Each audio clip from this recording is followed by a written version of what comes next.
Hello my dear students, ಹೇಗಿದ್ದೀರಾ ಎಲ್ಲರೂ? Welcome to Pallavi tutorials. ಮಕ್ಕಳ ಈ ಒಂದು ವಿಡಿಯೋದಲ್ಲಿ ಸೆಕೆಂಡ್ PUC ಅರ್ಥಶಾಸ್ತ್ರಕ್ಕೆ ಸಂಬಂಧಪಟ್ಟಾಗೆ 2025-26ನೇ ಸಾಲಿನ ವಾರ್ಷಿಕ ಪರೀಕ್ಷೆಗೆ ಕೇಳುವಂತಹ 4 ಅಂಕದ ಬಹುಮುಖ್ಯ ಪ್ರಶ್ನೆಗಳನ್ನ ಏನು ವಿಡಿಯೋದಲ್ಲಿ ನಿಮಗೆ ಒಂದೊಂದು ವಿಡಿಯೋದಲ್ಲಿ 1 ಪ್ರಶ್ನೆ 2 ಪ್ರಶ್ನೆ 3 ಪ್ರಶ್ನೆ ಈ ರೀತಿಯಾಗಿ ಬಹುಮುಖ್ಯ ಪ್ರಶ್ನೆಗಳನ್ನ ಕೊಡ್ತಾ ಇದ್ದೀನಿ.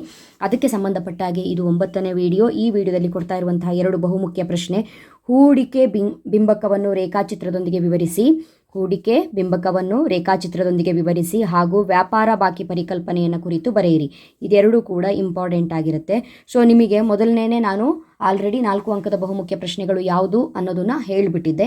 ಆ ನಂತರ ಒಂದೊಂದು ವಿಡಿಯೋದಲ್ಲಿ ನಿಮ್ಮ 3 ಮಾದರಿ ಪ್ರಶ್ನೆ ಪತ್ರಿಕೆಗಳು ಹಾಗೂ 2 ಪೂರ್ವ ಸಿದ್ಧತಾ ಪರೀಕ್ಷೆ ಪ್ರಶ್ನೆ ಪತ್ರಿಕೆ ಏನಿತ್ತು ಅದಿಷ್ಟನ್ನು ಕವರ್ ಮಾಡಿಕೊಂಡು ಬಹುಮುಖ್ಯ ಪ್ರಶ್ನೆಗಳಿಗೆ ಉತ್ತರವನ್ನು ಹೇಳ್ತಾ ಇರುವಂಥದ್ದು.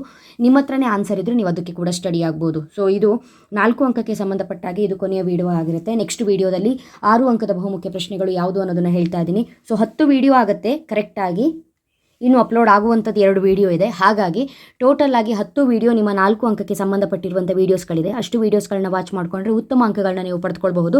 ಪ್ರತಿಯೊಂದು ಥಿಯರಿ ಟಾಪಿಕ್ನು ಕೂಡ ನಾನು ಕವರ್ ಮಾಡಿದ್ದೀನಿ. ಅದರಲ್ಲೂ ಬಹುಮುಖ್ಯವಾಗಿ ಇಂಪಾರ್ಟೆಂಟ್ ಆಗಿ ಕೇಳುವಂತಹ ಟಾಪಿಕ್ಗಳನ್ನ ಕವರ್ ಮಾಡಿದ್ದೀನಿ. ಇದ್ರ ಜೊತೆಗೆ ಲೆಕ್ಕಗಳು ತುಂಬ ಇಂಪಾರ್ಟೆಂಟು. 5 ಪೇಪರ್ ಅಂತ ಹೇಳಿದ್ರೆ ಯಾವುದು? 3 ಮಾದರಿ ಪ್ರಶ್ನೆ ಪತ್ರಿಕೆ, 2 ಪ್ರಿಪ್ರೇಟರಿ ಪೇಪರು. 5 ಪೇಪರಲ್ಲಿ ಇರುವಂತಹ ಎಲ್ಲ ಲೆಕ್ಕಗಳನ್ನ ನೀವು ನೋಡ್ಕೊಳ್ಬೇಕು.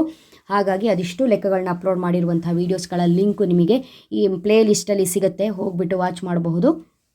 ಲೆಕ್ಕಗಳಿಗೆ ಪ್ರಿಪೇರ್ ಆಗೋದ್ರ ಜೊತೆಗೆ ಥಿಯರಿ ಪ್ರಶ್ನೆಗಳನ್ನ ಕೂಡ ನೋಡ್ಕೊಳ್ಳಿ, ತುಂಬಾ ಇಂಪಾರ್ಟೆಂಟು. ಹಾಗಾದರೆ ಹೂಡಿಕೆ ಬಿಂಬಕವನ್ನು ರೇಖಾಚಿತ್ರದೊಂದಿಗೆ ವಿವರಿಸಿ ಅಂತ ಕೇಳಿದ್ರೆ ಉತ್ತರವನ್ನು ಯಾವ ರೀತಿಯಾಗಿ ಬರೀಬೇಕು ಅಂತ ಹೇಳಿದ್ರೆ ನೋಡ್ಕೊಳ್ಳಿ. ರಾಷ್ಟ್ರದ ಬಂಡವಾಳ ಸರಕುಗಳ ಭೌತಿಕ ಸಂಗ್ರಹಣೆಗೆ ಆಗುವ ಹೊಸ ಸೇರ್ಪಡೆಯನ್ನು ಹೂಡಿಕೆ ಎನ್ನುವರು.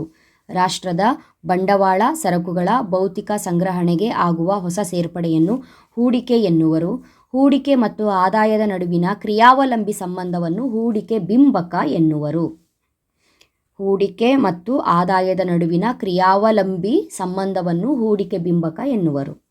ಸ್ವಾಯತ್ತ ಹೂಡಿಕೆಯ ಸನ್ನಿವೇಶದಲ್ಲಿ ಹೂಡಿಕೆಯ ಬಿಂಬಕವು I=I ಆಗಿರುತ್ತದೆ. ಆಯಿತಾ? ಇಲ್ಲಿ ಚಿತ್ರವನ್ನು ಏನು ಕೊಟ್ಟಿದ್ದಾರೆ, ರೇಖಾಚಿತ್ರ, ಇದನ್ನು ಬರಿಬೇಕು. ಸೊ ಇಷ್ಟನ್ನು ಬರೆದ್ರೆ ನಿಮಗೆ ಒಳ್ಳೆ ಅಂಕಗಳು ಸಿಗುತ್ತೆ. ಅದಕ್ಕೆ ಇದಿಷ್ಟು ಪಾಯಿಂಟನ್ನು ಆ್ಯಡ್ ಮಾಡ್ಕೊಳ್ಳಿ. ಆಯಿತಾ? ಇವಾಗ ಇಲ್ಲಿ ಹೇಳಿದ್ನಲ್ಲ ನಾನು, ಇದಿಷ್ಟು ಆನ್ಸರ್ ಏನು ಬರೆದ್ರಿ ಇಲ್ಲಿ, ಹೂಡಿಕೆ ಮತ್ತು ಹೂಡಿಕೆ ಬಿಂಬಕ ಅಂದರೆ ಏನು ಅಂತ ಹೇಳ್ಕೊಂಡು, ಅಕಸ್ಮಾತ್ ನೀವು ಹೂಡಿಕೆ ಬಿಂಬಕಕ್ಕೆ ಬೇರೆ ಅರ್ಥ ಬರಿತೀರಿ ಅನ್ನೋದಾದರೆ ಇಲ್ಲೂ ಕೂಡ ಇದೆ, ಈ ಅರ್ಥವನ್ನು ಕೂಡ ಬರಿಬಹುದು. ಬಟ್ ಅದು ಹೇಳಿರೋದು ಈಸಿ ಇದೆ, ನೋಡ್ಕೊಳ್ಳಿ. ನೀವು ಆಮೇಲೆ ಏನು ಮಾಡಬೇಕು ಅಂತ ಹೇಳಿದ್ರೆ, ಇಲ್ಲಿ ಹೂಡಿಕೆಯ ಬಿಂಬಕವು I=I ಆಗಿರುತ್ತದೆ ಅಂತ ಬರೀತಿರಲ್ಲ, ಅದಾದ್ರ ಮೇಲೆ ಈ ಚಿತ್ರ ಬರೀತಿರಲ್ಲ, ಈ ಚಿತ್ರ ಆದಮೇಲೆ ಈ ರೀತಿ ಬರೀರಿ. ಸಮೀಕರಣ ಇಲ್ಲಿಂದ ಸ್ಟಾರ್ಟ್ ಮಾಡಿ, ಇದಿಷ್ಟು ಬರಿಬೇಕು. ಸಮೀಕರಣ I=I ಅಂತ ಬರೆದು, ಇದು X ಅಕ್ಷಕ್ಕೆ ಸಮಾನಾಂತರವಾಗಿರುವ ಸಮತಲ ರೇಖೆಯಾಗಿದೆ. ಹೂಡಿಕೆಯು ಆದಾಯದ ಮಟ್ಟವನ್ನು ಲೆಕ್ಕಿಸದೆ ಸ್ಥಿರವಾಗಿರುತ್ತದೆ ಎಂಬುದನ್ನು ಇದು ತೋರಿಸುತ್ತದೆ. Y ಅಕ್ಷದ ಮೇಲಿನ OI ಅಂತರವು ಇದನ್ನು ಸೂಚಿಸುತ್ತದೆ. ಸೊ ಈ ರೀತಿಯಾಗಿ ಬರಿಬೇಕು. ಚಿತ್ರ ಕರೆಕ್ಟಾಗಿ ನೋಡ್ಕೊಳ್ಳಿ, ಈ ರೀತಿಯಾಗಿ ಬರಿಬೇಕು. ನೆಕ್ಸ್ಟು ಇನ್ನೊಂದು ಪ್ರಶ್ನೆ ಹೇಳಿದೆ, ವ್ಯಾಪಾರ ಬಾಕಿ ಪರಿಕಲ್ಪನೆ ಕುರಿತು ಬರೆಯಿರಿ ಅಂತ. ಉತ್ತರ: ವ್ಯಾಪಾರ ಬಾಕಿ ಎಂಬುದು ಒಂದು ದೇಶದ ಅಂತಾರಾಷ್ಟ್ರೀಯ ವ್ಯಾಪಾರ ಸಂಬಂಧಗಳನ್ನು ಅಳೆಯುವ ಪ್ರಮುಖ ಸಾಧನ. ವ್ಯಾಪಾರ ಬಾಕಿ ಎಂಬುದು ಒಂದು ದೇಶದ ಅಂತಾರಾಷ್ಟ್ರೀಯ ವ್ಯಾಪಾರ ಸಂಬಂಧಗಳನ್ನು ಅಳೆಯುವ ಪ್ರಮುಖ ಸಾಧನ.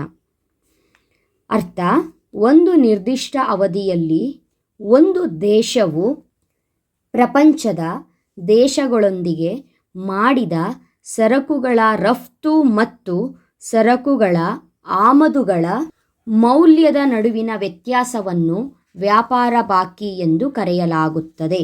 ರಫ್ತು ಮತ್ತು ಆಮದಿನ ವ್ಯತ್ಯಾಸ, ಇದಕ್ಕೆ ಸೂತ್ರ ಇದೆ, ವ್ಯಾಪಾರ ಬಾಕಿಯ ಸೂತ್ರ. ವ್ಯಾಪಾರ ಬಾಕಿ ಈಕ್ವಲ್ಸ್ ಸರಕುಗಳ ರಫ್ತು ಮೌಲ್ಯ ಮೈನಸ್ ಸರಕುಗಳ ಆಮದು ಮೌಲ್ಯ. ಈಸಿ ಇದೆ ಅಲ್ವಾ? ವ್ಯಾಪಾರ ಬಾಕಿಯ ವಿಧಗಳು ಅಂತ ಬರೆದು ಬರೀರಿ. 3 ಸ್ಥಿತಿಗಳಲ್ಲಿ ನಾವು ವ್ಯಾಪಾರ ಬಾಕಿಯನ್ನು ಕಾಣಬಹುದು. ಸಮತೋಲಿತ ವ್ಯಾಪಾರ ಬಾಕಿ, ಎರಡನೇದು ಅನುಕೂಲಕರ ವ್ಯಾಪಾರ ಬಾಕಿ ಅಥವಾ ವ್ಯಾಪಾರ ಮಿಗುತೆ, 3ನೇದು ಪ್ರತಿಕೂಲಕರ ವ್ಯಾಪಾರ ಬಾಕಿ ಅಥವಾ ವ್ಯಾಪಾರ ಕೊರತೆ. ಪಾಸ್ ಮಾಡಿ ಬರ್ಕೊಳ್ಳಿ. ಆಯಿತಾ? ಇಷ್ಟನ್ನು ಬರೆದ್ರೆ ವ್ಯಾಪಾರ ಬಾಕಿ ಕಾನ್ಸೆಪ್ಟು ಕೂಡ ನೀವು ಅಟೆಂಡ್ ಮಾಡಿದಾಗ ಆಯಿತು. ಈಸಿ ಇದೆ, ಎಲ್ಲಾದರೂ ಬರಬಹುದು. ಪ್ರಿಪ್ರೇಟ್ರಿಗೆ ಬಂದಿದೆ ಅಂದ್ರ ಮೇಲೆ ಮೋಸ್ಟ್ ಎಕ್ಸ್ಪೆಕ್ಟೆಡ್ ಕ್ವಶನ್ ಇದು, ಹಾಗಾಗಿ ಇದನ್ನು ನೋಡ್ಕೊಳ್ಳಿ ಆಯಿತಾ.